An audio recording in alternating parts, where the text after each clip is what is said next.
Bonjour. Aujourd'hui, je ne vais pas faire un coup de gueule. Je vais fermer ma gueule.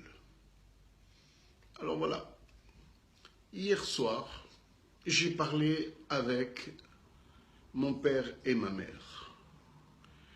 Et je vais vous raconter ma conversation que j'ai eue avec eux.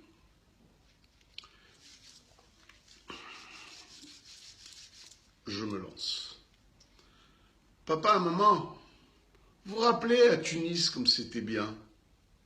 Vous vous rappelez quand on faisait la fête de Hanouka, on allait chez Bébé Joie acheter des jouets et toi, maman, tu allumais les bougies avec l'huile d'olive. Ça sentait une bonne odeur. C'était la fête. Et tout de suite après, tu allais au magasin général acheter les boules et les guirlandes pour le sapin de Noël. Et puis, quelque temps après, nous fêtions l'Aïd el-Kébir. Parce que tu te rappelles, maman et papa, toi tu étais en combine, comme c'était bien, à Tunis, on était tout le temps en fête. À Tunis, nous n'étions pas de vrais juifs. Nous étions des juifs du lycée Carnot. Nous étions des juifs de Yom Kippour uniquement. On n'allait jamais à la synagogue. Nous étions des juifs de Pkeila, de Nikitouche, de Tfina, de Boucha. Nous étions des juifs de plaisir. Et nous avions de très nombreux amis. Nous avions nos amis musulmans. Nous avions nos amis chrétiens. Je me rappelle, on allait suivre la Madone à la Goulette, à la sortie de l'église. Maintenant, papa, maman, si vous voyez qu'est-ce qui se passe, vous ne serez pas content. Parce que maintenant que nous sommes devenus des vrais juifs, que nos enfants vont dans des écoles à 300 et à 400 euros par mois pour une personne, hein. Alors celui qui a 3, 4, des fois on lui fait un prix, mais quand même il doit sortir 1000, 1200 euros pour apprendre à être de vrais juifs. Maintenant, on mange strictement cachère.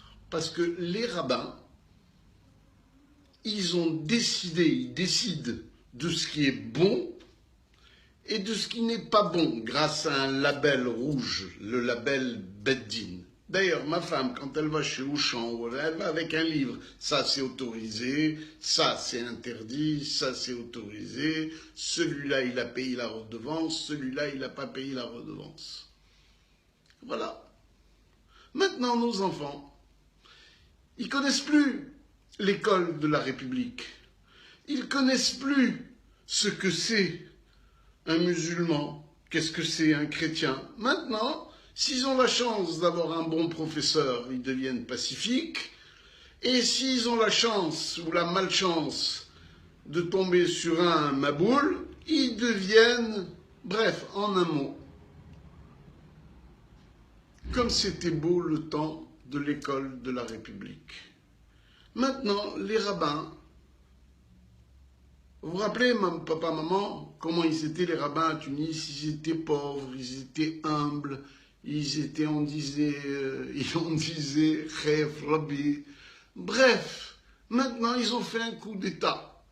Les riches, c'est eux maintenant. Et nous sommes devenus leurs pauvres. La dernière fois, j'ai voulu acheter un ticket dans l'avion de classe business. Je n'ai pas trouvé de place. Quand je suis rentré, j'ai voulu payer le supplément. Il n'y avait que des religieux, tous. Là-bas, puis se tenaient droit. Ils ont grandi de 10 centimètres grâce à leur chapeau. Ils sont gros, pleins de cholestérol.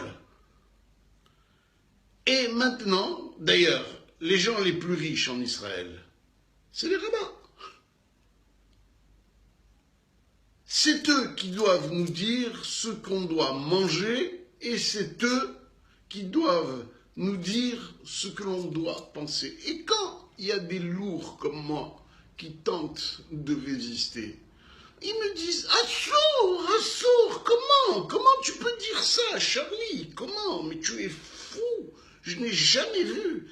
Avec des gens comme toi, Mashiach, il ne viendra pas. » Ah, à propos, ils ont inventé un nouveau Papa Noël. Ça fait 2000 ans, ils l'attendent. Ils n'ont pas encore compris que... Et quand tu leur dis, mais qu'est-ce que c'est que cette histoire-là? D'ailleurs, mes enfants, ils me disent, papa, tu es ridicule. C'est plus les parents qui apprennent la religion aux enfants, c'est les enfants qui te disent, papa, tu devrais faire ci, papa, il faut avancer, papa, c'est pas comme ça. Maintenant, mes enfants, ils s'habillent avec des jupes longues, ils veulent des manches qui arrivent là, tout est devenu réglementé. Moi, je ne vous cache pas que ça commence à me barber. Alors, j'ai dit à Myriam, Myriam, tu sais très bien que toi et moi, on ne s'entend pas. Alors, j'ai décidé, au mois d'octobre, après les histoires de théâtre et tout ça, il y a un porte-conteneur qui part du Havre et qui va aux îles Marquises. Je vais le prendre. Je vais monter dans le bateau, je vais payer ma redevance et je vais rester tranquille dans ce porte-conteneur et je vais refaire le monde. Parce que franchement, moi, je peux plus. J'ai de la peine de les voir. Et vous, papa, maman, je ne vous conseille pas de revenir sur Terre dans une autre vie parce que vous serez bien déçus. Ils sont devenus totalement... Bon, écoutez, je risque d'avoir des histoires si je qualifie. Alors, je sais que cette vidéo-là, on va me dire, Charlie, comment, c'est pas possible, tu es devenu fou, tu te permets quand même, tu nous insultes. Mais dans cette affaire-là, l'insulter, c'est moi. Alors voilà, j'ai dit le fond de ma pensée. Moi, je suis un juif de cœur, je suis un juif de générosité, je suis un juif tout court. Parce que maintenant, il y a plusieurs catégories de juifs. Il y a les Breslev, il y a les Loubavid. Ils ont inventé toute une catégorie. Il y a ceux qui portent la kippa blanche, ceux qui portent la kippa noire, il y a ceux qui mangent méadrine, il y a ceux... Bref, ils ont tout fait pour diviser. Ils ont tout fait pour régner.